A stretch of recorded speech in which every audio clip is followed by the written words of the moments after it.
खुशामदीद उमर साहब। आपका बहुत शुक्रिया उस्मान साहब, लेकिन मैं बहुत हैरान हूं। क्या बात है उमर साहब? मैंने इस सरजमीन को अपने 3 बेटे दिए हैं जो मंगोलों के खंजर से शहीद हुए। मंगोलों ने मेरे नसब और मेरी नस्ल को मार दिया। इतना सब होने के बाद ये महसूली अदा करने का क्या मामला है? मंगोलों की अताअत करने का क्या मतलब है?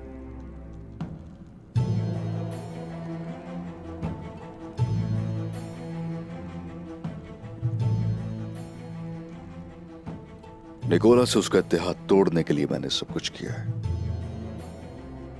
अगर हम तोगाई के साथ भी लड़ते तो शायद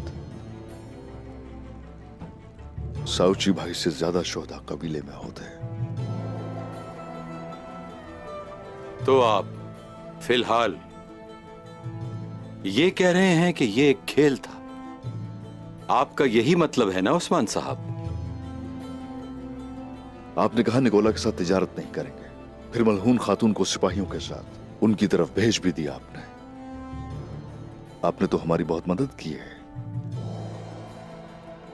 यही जेब देता है आपको उमर साहब।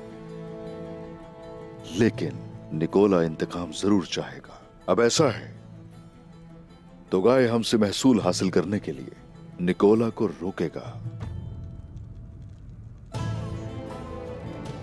अब जरा गौर से सुनिए, ये खेल मेरे और आपके दरमियान रहे,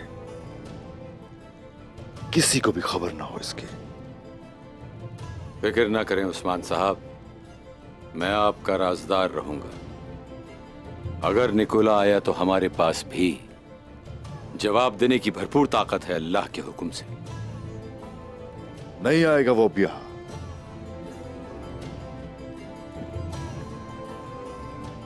उस्मान साहब, मैं आपसे मजीद नहीं छुपा सकता। मेरी बेटी मलहून मेरी इजाजत के बिना ही आपकी मदद करने आई थी। आपने हुक्म नहीं दिया था मलहून को? नहीं, जंग में आपके साथ हिस्सा लेना, आपकी मदद करना उसका जाती फैसला था।